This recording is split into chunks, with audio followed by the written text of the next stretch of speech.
When it comes to RPGs, the Game Boy Advance was no slouch and played host to all manner of different adventures that managed to push the genre forward in many different ways. This is no more apparent than with Sigma Star Saga, which is largely split up into two distinct aspects. The system is fundamentally based on the classic RPG, run around and progress the plot while occasionally stopping to fight a random battle. The twist involves these encounters. Rather than taking you to a turn-based combat system, the game transports your character into the seat of a space fighter, and you pilot the craft through looping backdrops while killing enemies to fill a counter. Once the counter is filled, you leave the craft and return to running about on the surface. The battles are probably the most fun part of the game, especially because the player is able to collect and equip gun data, allowing for sometimes very interesting custom weapons in the process. There were complaints that the shooter battles were too repetitive, but they're far more difficult and less repetitive than traditional RPGs, where you just choose fight a few times to overcome 80% of the random encounters. I found the variety of ships you can control helped keep the battles fresh. The game offers up two forms of replay value, the first being on multiple endings. The second, and perhaps more interesting however, is the gun data system itself. There are so many types of data to find, and some, not all, are well hidden, which provide additional playtime not only through locating them, but also in strategically combining several types to form devastating combinations.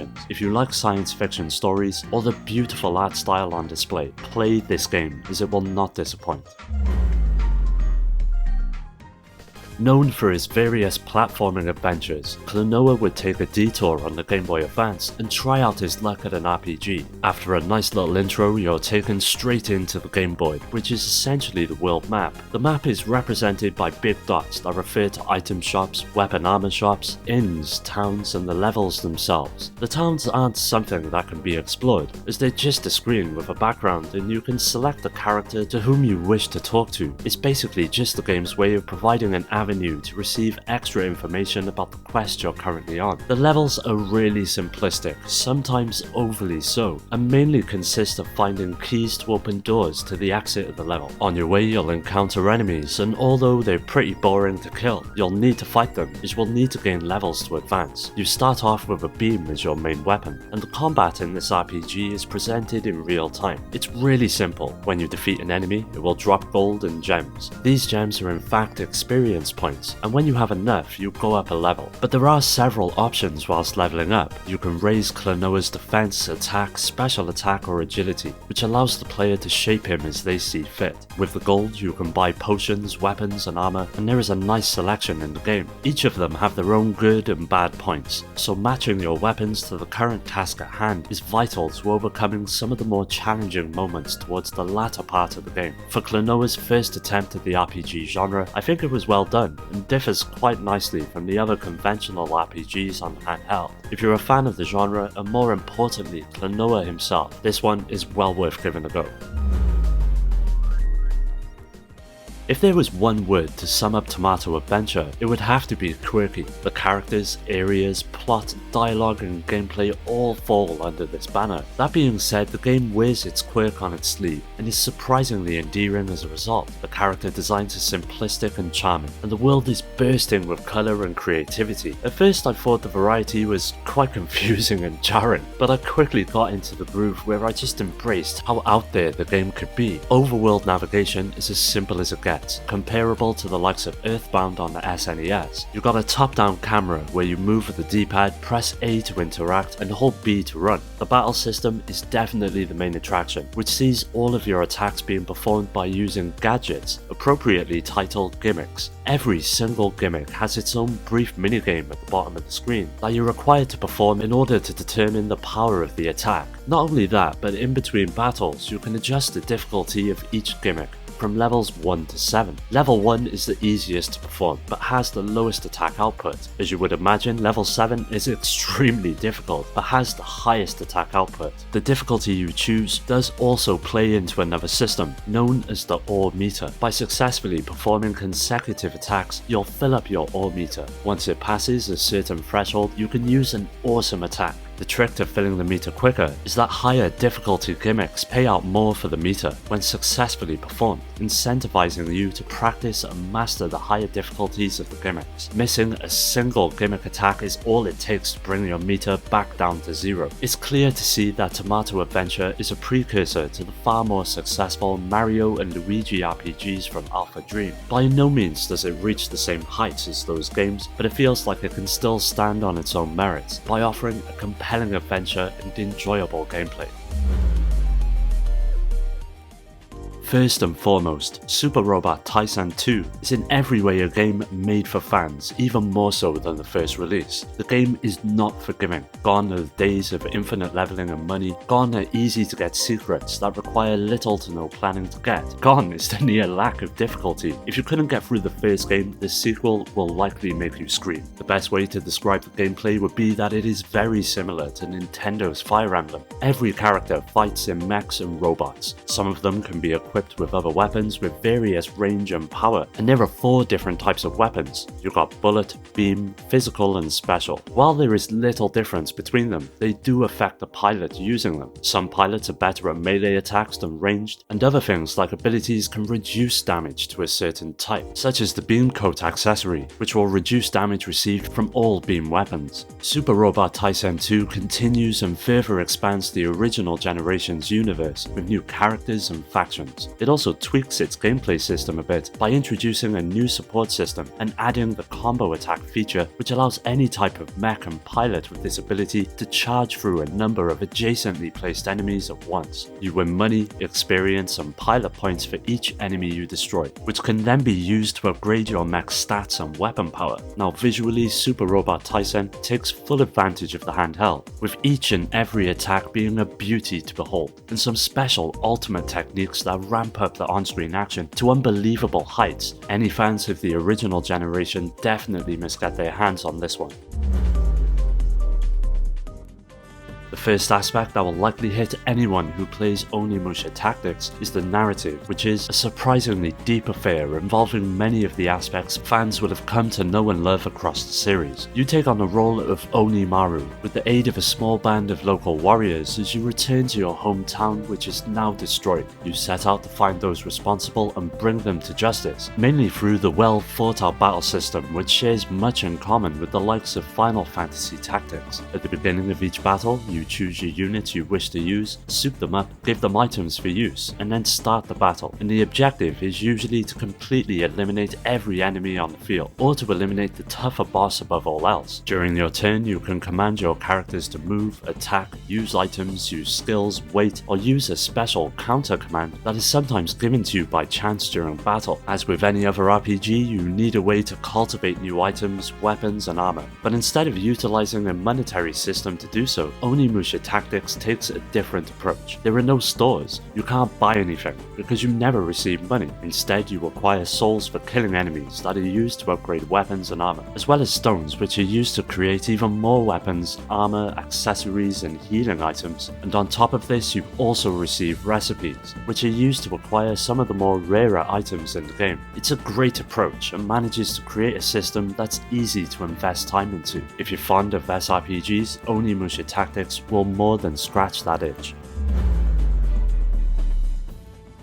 Summon Knight's Swordcraft Story 2 is very similar to the first game, and it's also more of a reimagining than the sequel. Don't get me wrong, there are new quests, all new characters, new summon beasts, and all new areas to explore, but the core gameplay is very reminiscent of the first game. You'll find yourself exploring dungeons and various areas from a top-down perspective, and once you run into an enemy encounter, the game breaks away to a side-scrolling battle where you have free control over your character. During the battle, you can switch between 3 different weapons that you have equipped, and also summon a guardian beast to cast spells. The battle engine is very reminiscent of the Tales series, which sees the random encounters basically just playing out as a button mashing exercise, but the boss fights require a bit more thinking. So while it's overly simple for standard fights, you might find yourself dying a few times against some of the harder bosses. Where the gameplay really shines though is in the item weapon department, a seemingly endless array of items and weapons to use throughout the game. This is all based based on your craft ranking, and the higher your level is, the more upgrades you can add to any given weapon. It's a great system that no doubt bumps the replay value as well, as you'll want to go through and find everything the game has to offer. Summon Night 2 has some of the best looking graphics I have ever seen on the Game Boy Advance. The outdoor environments are lush with flora and fauna, while the dungeons offer up an equally impressive atmosphere that helps each new area feel fresh. This is without a doubt one of the best Game Boy Advance games I have ever played, and I think that anyone who enjoys RPGs should give it some time.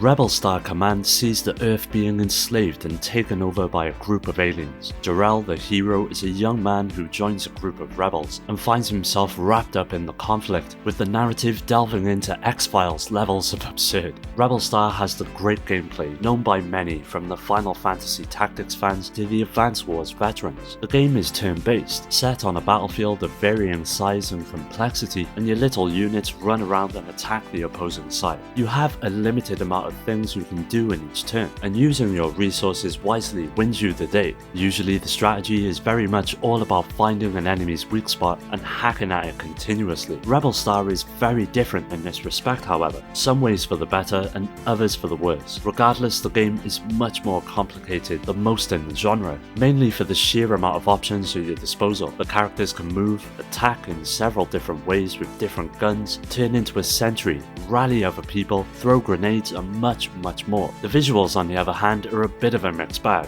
While the environments and character portraits look fine for a Game Boy Advance game, the presentation is ruined by the lack of changing character sprites. Every alien in person looks pretty much the same. This becomes greatly confusing in the late game, where there are people flying everywhere, shooting and running around, and you can't really tell who is who. Many of the key people on your squad cannot die for the game to be completed, so having them look exactly the same was a very rough oversight that can only be overlooked because the gameplay is so good. Despite some minor flaws, largely resulting from the way the game is designed, Rebel Star Tactical Command is still a solid game. If you're looking for a really good strategy title for the GBA and have exhausted the others like Advance Wars or Final Fantasy Tactics, then look no further than Rebel Star Tactical Command.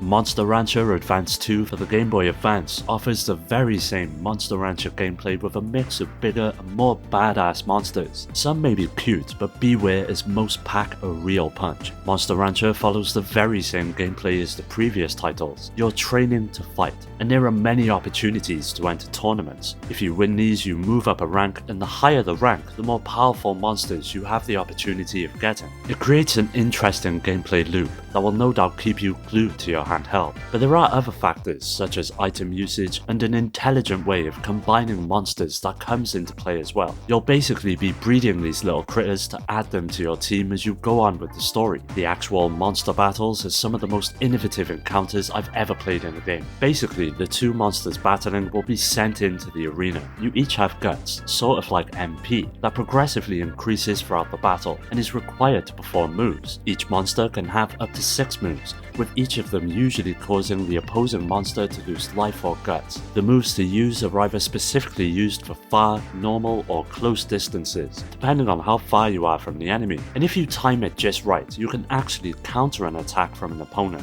which really helps out in a tight spot. If regular monster breeding doesn't get you hooked, the interesting battle system certainly will. For fans of breeding games, Monster Rancher Advance 2 is an absolute must, and would make a welcome addition to your collections. If you're looking for a slice of Monster Rancher action, the first 2 games on the PlayStation, which are slightly different to this one, have actually been re-released for modern systems, making it easier than ever to try the series out for yourself. Let's get the bad right out of the way and talk about the shockingly terrible story that Shining Soul 2 conveys. It's as generic as it can get, complete with the token king, queen and rebel princess, as well as it basically boiling down to the forces of good having to defeat the forces of evil to maintain balance. Thankfully, the gameplay is the star of the show, with the battle system taking center stage. You have quite a few classes to select from. They each have their own special skills and powers, and while some classes may be very similar, they all have different skill sets and abilities that makes them a different experience altogether. When you gain a new level, you'll be able to use the experience points to alter your hero's 4 attributes: strength, dexterity, intelligence, and stamina. Strength boosts the power of your attacks, while dexterity determines their accuracy rate.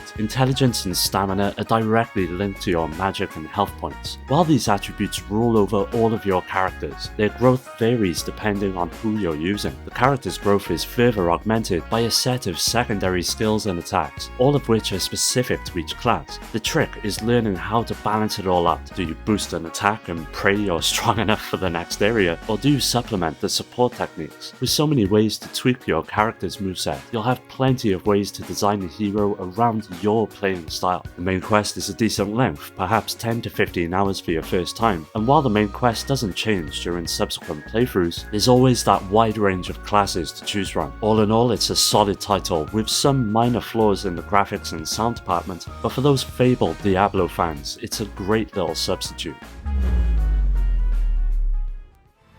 Shining Force was originally released on the Sega Mega Drive way back in the 90s. It was one of the first SRPGs to hit the US. Games such as Fire Emblem on the Famicom came before it, but it was the first one here introducing a new and very addictive genre to the West. The story is done very nicely and is intriguing to follow. You play as Max, who was found washed up on a shore in a strange land, and have no memory of what has happened to you. Only your name remains in your memory. Max must travel through many chapters, face many battles, meet new friends, and discover new powers if he hopes to survive the constant onslaught of the forces of evil. The gameplay is where Shining Force Resurrection comes into its own. It is a strategy RPG, which means that you move your units around a battlefield, and they can move a certain amount of spaces each turn. There are various classes for many different purposes, from your main swordsman class, the leader with overall good stats, to archers which can only hit from one space away, to mages and healers with cast magic attacks and healing spells for your units, to knights and warriors, which are good in the front line and can deal and take heavy damage. There are quite a few chapters in the game as well, each with many different battles. The entire adventure would probably last an estimated 10 hours or so on the first playthrough, but when you beat this game, there is still a ton to do. For one, you can try to collect all of the collectibles in the game, but also every time you do beat the game, it gets harder, and it gets harder for a maximum of 99 playthroughs. Shining Force Resurrection of the Dark Dragon is a great place for non-SRPG fans to start.